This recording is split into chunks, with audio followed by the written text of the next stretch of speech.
Hello साथियों, नमस्कार। कैसे हैं?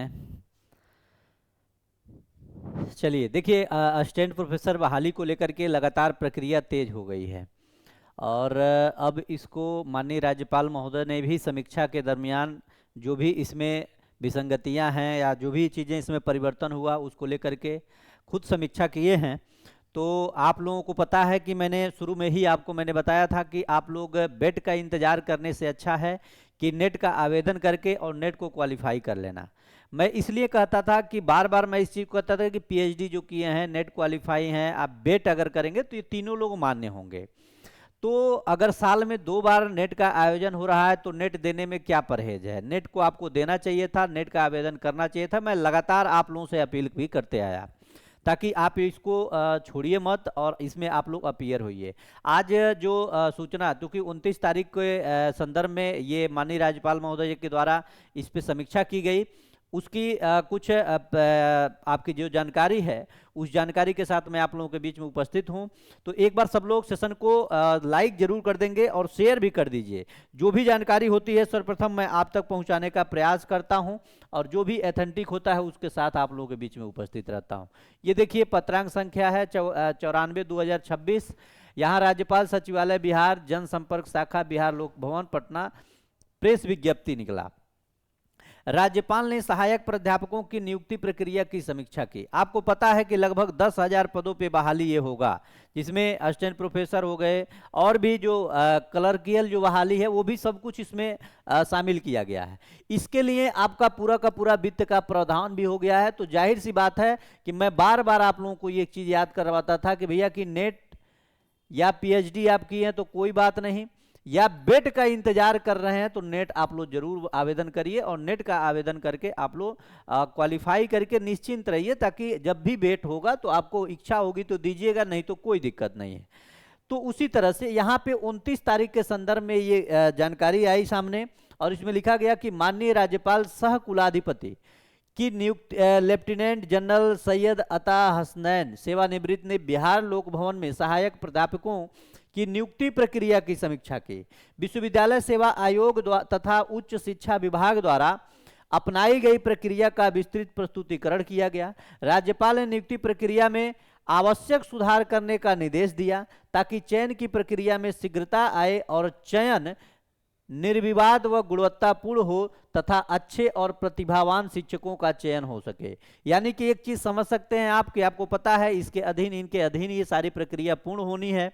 तो सबको लेकर के एक समीक्षा की गई और समीक्षा में जितना आसान तरीका हो सकता हो और जितना मतलब कि ये पारदर्शी तरीका अपनाया जा सके उसके माध्यम से इस वैकेंसी को कंप्लीट भी करने की इन्होंने समीक्षा की।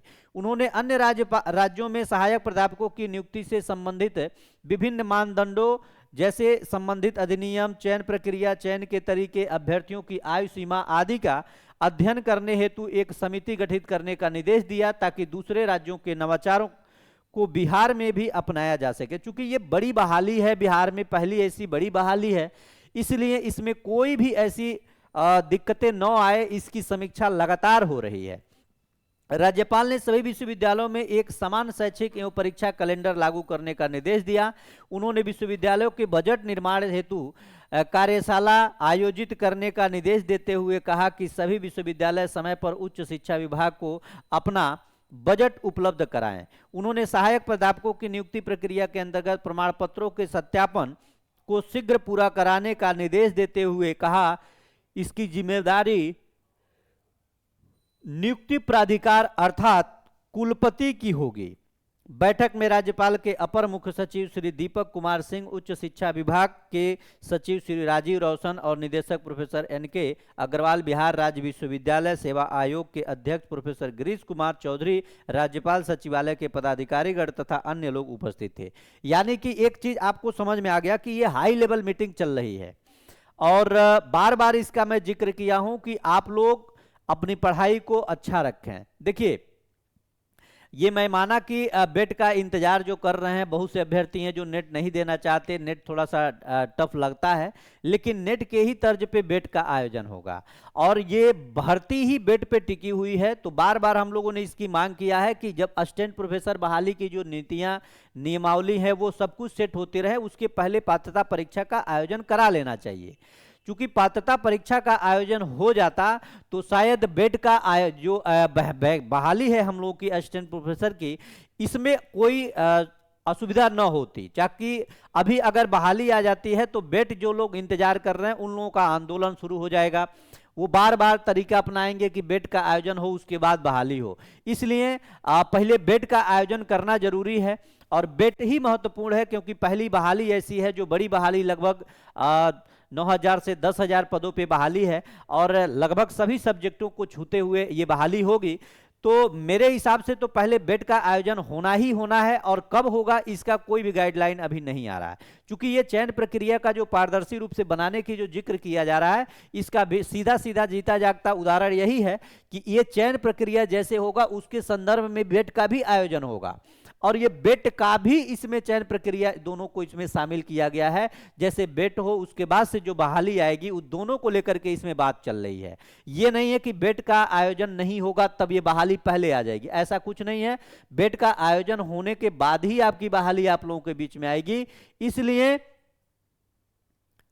आप लोग निश्चिंत रहिए, बेट की बहाली, बेट का पात्रता परीक्षा के बाद ही असिस्टेंट प्रोफेसर बहाली होगी, लेकिन आप लोग अपने सब्जेक्ट को अच्छे से तैयार करिए।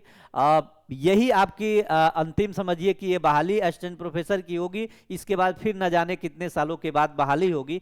तो अब आप लोग पढ़ाई लिखाई शुरू करिए, अपने सब्जेक्ट पे पकड़ बनाइए। बाकी जो सामान्य पेपर होगा उसके लिए तो सब लोग एलिजिबल जिस हिसाब से अपनी तैयारी रखेंगे रहेंगे, लेकिन अपना सब्जेक्ट अगर मजबूत रखेंगे तो मेरे हिसाब से मान के चलिए कि आप आराम से 70% प्लस कर सकते हैं। उसके बाद से पात्रता परीक्षा में तो एक गाइडलाइन निर्धारित होगा कितने अंकों का आपको पास करना है, क्वालिफाई करना है। उसके बाद से अपने जो यही पात्रता परीक्षा के आधार पर अपनी तैयारी को आगे मजबूत रखेंगे तो असिस्टेंट प्रोफेसर की जब बहाली आएगी फाइनली, उस समय आप लोग कुछ अच्छा कर पाएंगे। ये सोचिए कि हम 1 महीने में पढ़ करके और इसमें नियुक्ति पालें, तो ऐसा संभव नहीं है।